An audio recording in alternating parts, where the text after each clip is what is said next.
Solitude has a clean bottom. And she looks good. We survived the eclipse. We're ready for our launch. Boat season 2024. Here we come.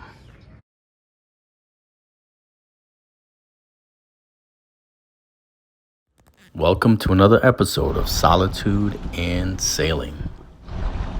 We are sailing in Rhode Island. Looking good. Ode Osprey. Couscous is on the move. Wing on wing. Pearson 26. Alcourt Sunfish. Pacemaker Sportfish. These are the vessels of Solitude and Sailing. In this episode, we finished commissioning the sailboat and the Sportfish. You know, my ADD kicks in. So look at this cat. It's pretty cool. Look how low the draft is. This is I think this is a Gemini. It kind of looks like Tula's. I think Tula had a Gemini too, didn't they? Yeah, it is a Gemini. Gemini 105. Yep. Pretty cool cat. Serenity Bristol. Yeah. There's Chiron. If I could trade up, I think I would trade my boats, yes, for a nice cat. There's Marilana. She needs just a fresh coat of bottom. Actually, looks like Kevin might have. Did he do it this year? Maybe. I see some strokes there. No, because he still got the strap mark from the boat lift, so it hasn't been done yet, and he hasn't taped it up yet or anything. So very funny. We were taking down this head sail, and see the track right there for the furler. Well, needless to say, when you pull the sail down, the other end goes up, and we had tied the main halyard to it, but the problem was main halyard should have been anchored here and then tied to it so you could pull it back down. So as we pull the sail down, this end of the halyard for the furler went up with it, up, and we got to the top. When the sail came to the bottom, then we went to go pull on the main halyard, and everything is stuck up there. So we're gonna have to get like a crane to get up there, unless someone's brave enough to climb up that big mast with the bosun chair. You saw my adventures. I do not like climbing up. Look at that height up there. Wow. There's no way you can catch me up there. I did try. I had shaky legs, and I was like, no, Kev, sorry, buddy, coming down. So she's all twisted on up there. Yep. Now we gotta pay for a crane or a line guy to climb up, because I know Kevin's not climbing up that thing either. What kind of a sailor are you if you're not willing to climb up your mast?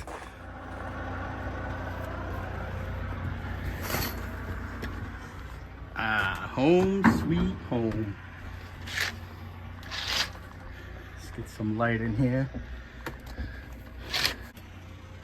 Let's get the stuff together.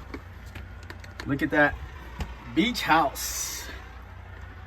Yes.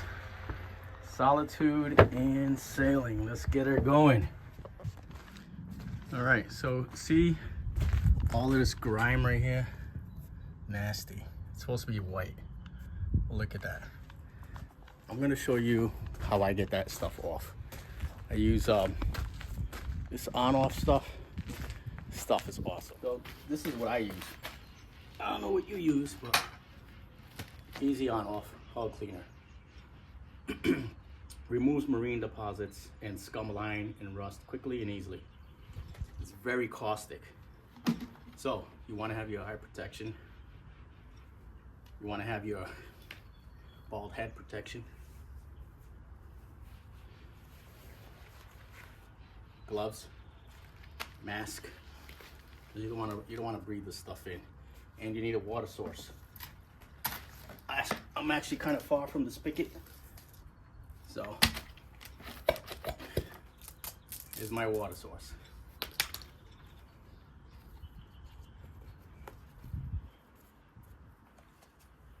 Put some mask on. Eye protection on. Oh, it's too hot for this.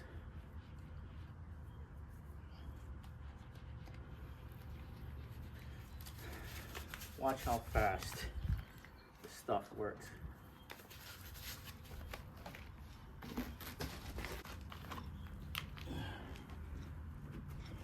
The old rag.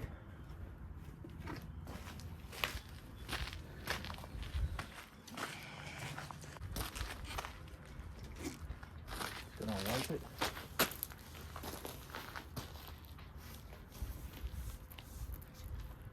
Yeah, it turns all the marine stuff gets green.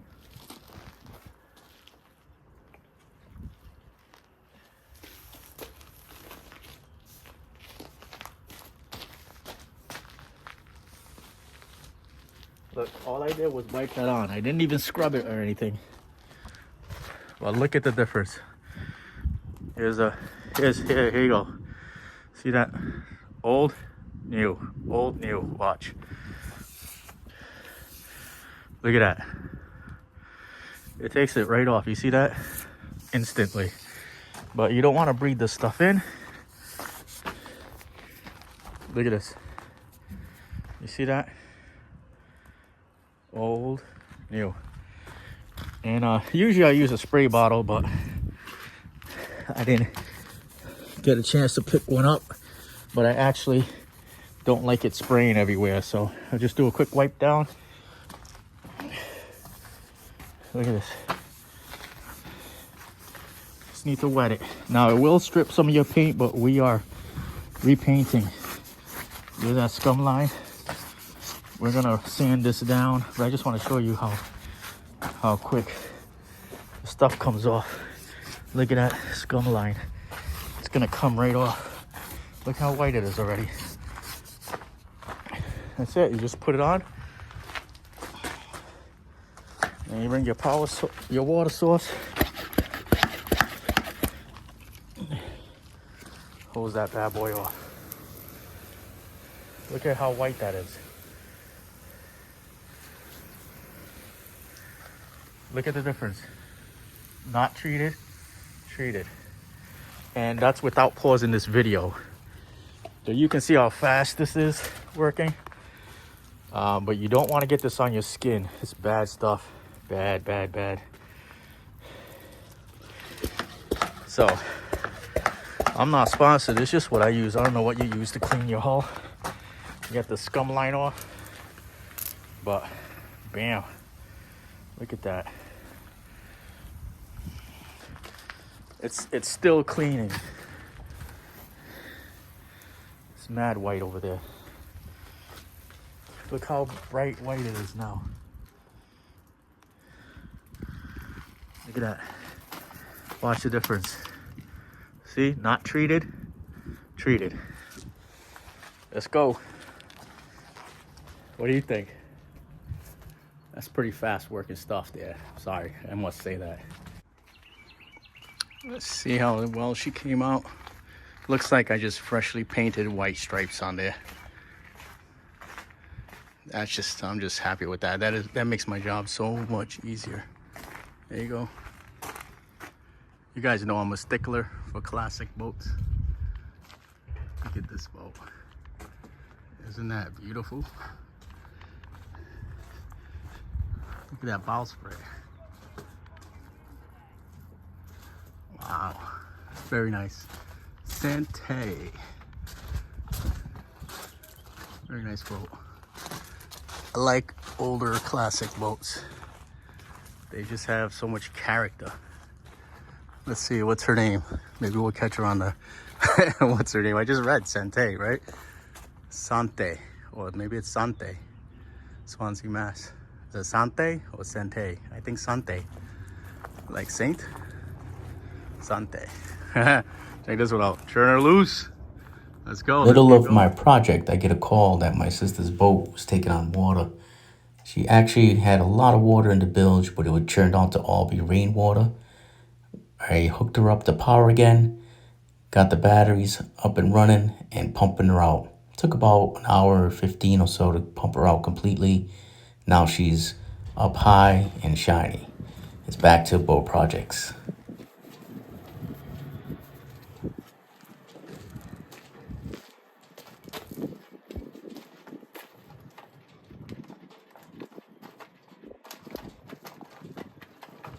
I'm just finishing up my second coat of bottom paint on Chiron, and we'll be done with this boat.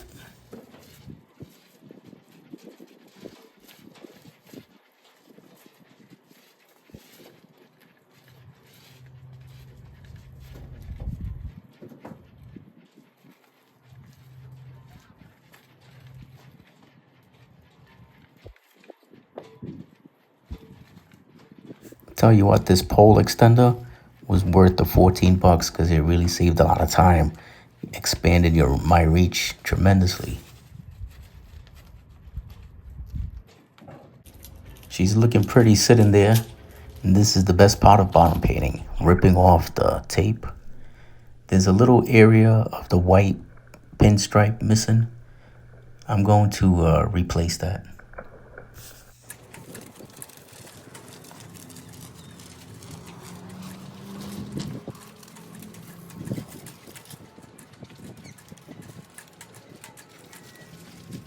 Oh, the satisfaction when it comes off in one piece.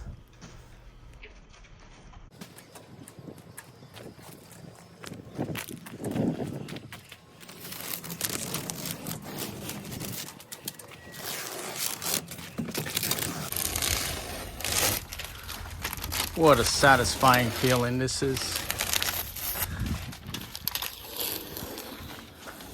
Whee! She's looking pretty. She is looking pretty.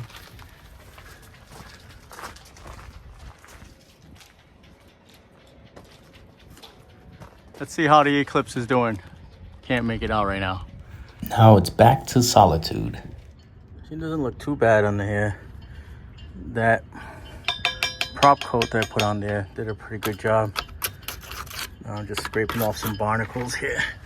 I'm gonna need to replace these zincs. I do that every year. I do a set every year. So this year, this one will stay, but I'll replace this.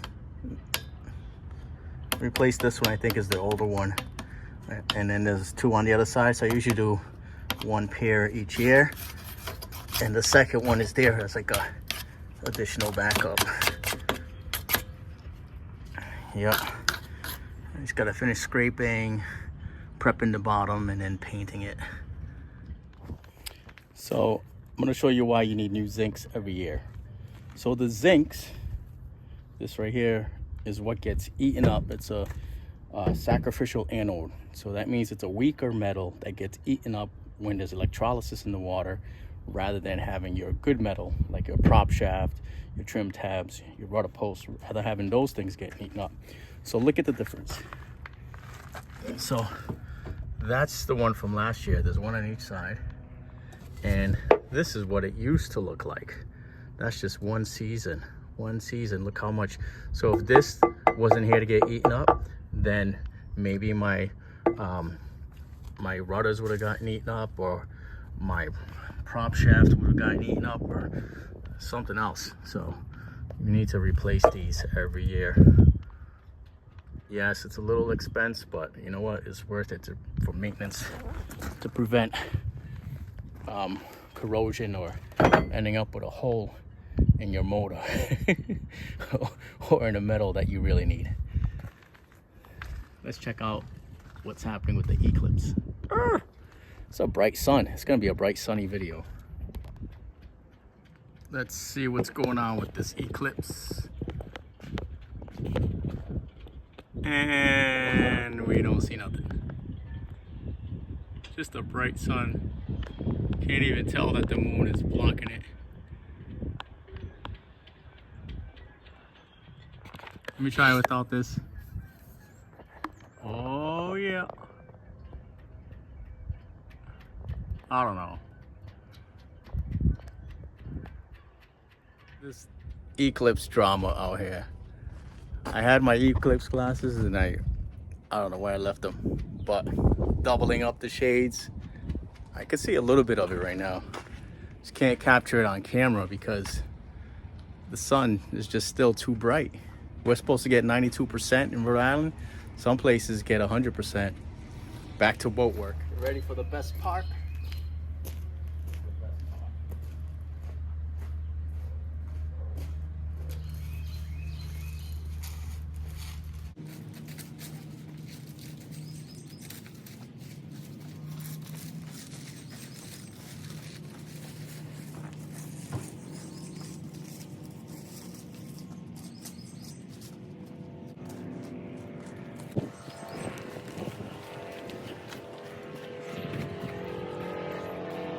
I think she's pretty. For a boat from 1976, as old as I am, I think she's pretty. What do you think? Pearson? Nope. This one's the Pacemaker. 36-foot sportfish. Solitude.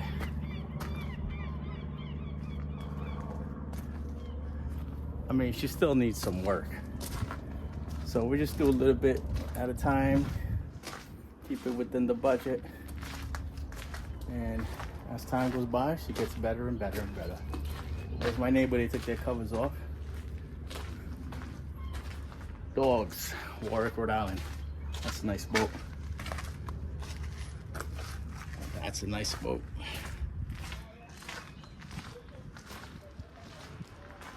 Meridian 341.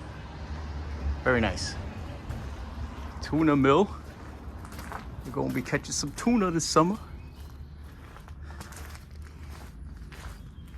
All right, let's go. I'm going to keep moving, changing my zincs, get the rest of the work done so we can get her launched. Hope you enjoyed this episode. Get you out at the marina. Get you off that couch. I hope you enjoyed this episode of Solitude and Sailing. We'll catch you on the next one, hopefully in the water. Take care. Oh, there's the eclipse. Thank you for watching another episode of Solitude and Sailing. We'll see you on the water. Fair winds and following seas.